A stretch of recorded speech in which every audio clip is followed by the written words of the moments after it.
Bonjour, salut la gang de Simatic. Aujourd'hui, je suis absente à l'école puisque j'ai des engagements à l'université. Votre tâche aujourd'hui va être la suivante.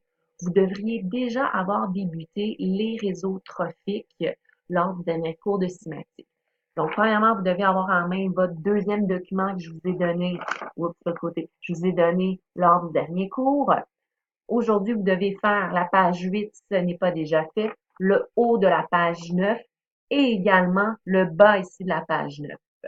Donc, si on regarde ensemble plus attentivement la page numéro 8, en premier, vous avez à créer ici, dans votre petite pyramide, les différents niveaux, c'est-à-dire bien placer les niveaux trophiques. Il en existe trois.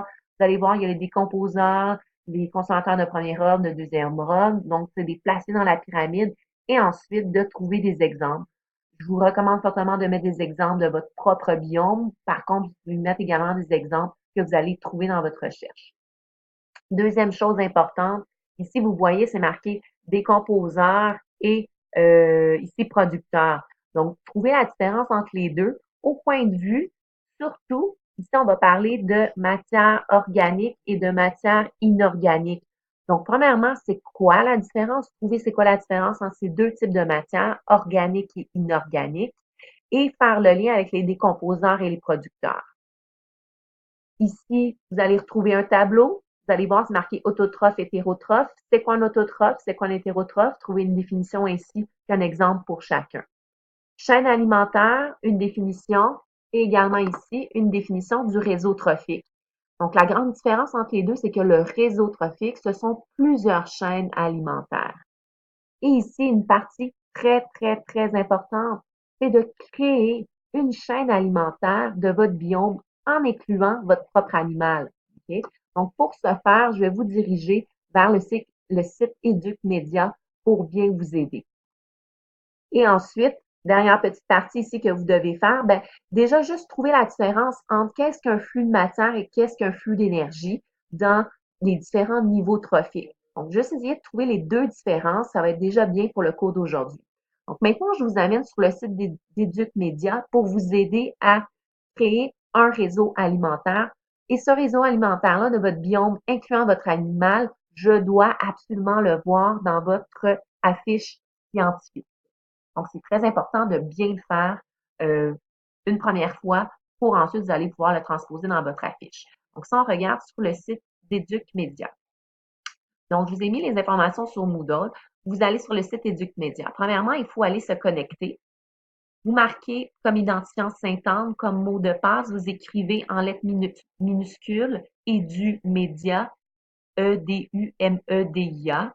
Ensuite, vous faites envoyer et vous allez voir, la connexion va être ici écrite Collège Sainte-Anne.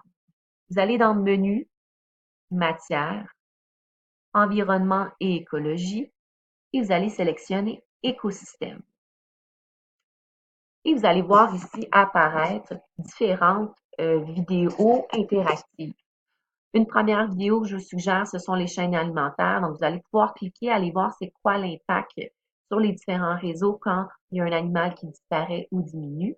Ensuite, je vous suggère d'aller voir ici les réseaux alimentaires. Donc, la même chose, c'est très interactif. Allez vraiment fouiller l'information. Une petite chose dans les vidéos interactives qui sont quand même assez intéressantes, parfois, on n'ose pas les voir. Donc, si vous avez différents animaux, vous pouvez cliquer sur un quand il disparaît, c'est quoi l'impact. Allez voir l'information qui est en dessous. Donc, ici, on voit, on nous décrit c'est quoi un réseau alimentaire. On nous décrit c'est quoi des producteurs, des consommateurs, des décomposeurs. C'est vraiment de l'information qui peut vous être utile pour bien comprendre les différents concepts. Donc, réseau alimentaire 2, intéressant à aller voir. Les chaînes alimentaires aussi. Le plus important, c'est celui-là ici, construire une chaîne alimentaire.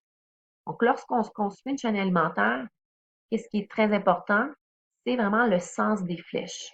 Donc, le sens des flèches, il est important à savoir qui est mangé par qui.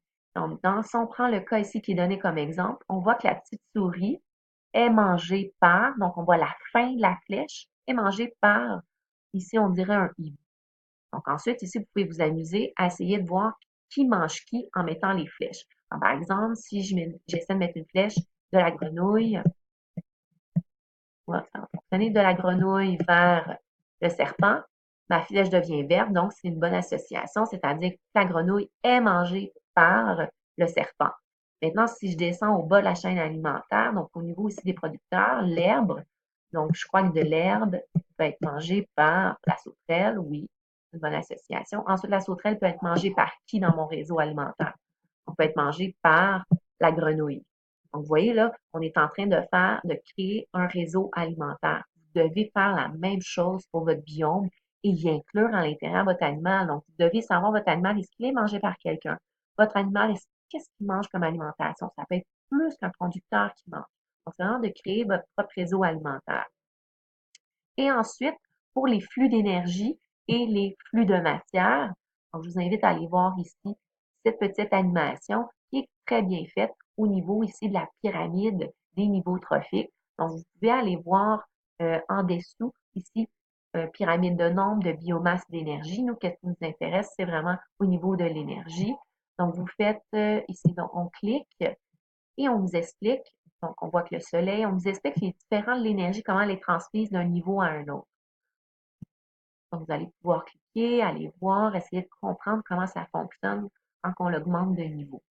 Et vous pouvez bien sûr aller lire l'information. Oups, ici, vous voyez, il nous parle des autotrophes, des hétérotrophes. Ça peut-être bien d'aller voir cette information-ci. Et ici, la pyramide des énergies. Donc, pyramide ou flux d'énergie, c'est les mêmes mots qu'on peut utiliser pour signifier vraiment l'énergie qui est transmise d'un niveau à un autre. Donc, je vous invite ici à bien lire c'est quoi cette fameuse énergie, comment elle est transmise d'un niveau à un autre. Donc, voilà votre tâche pour le cours et on se voit demain. Bye tout le monde!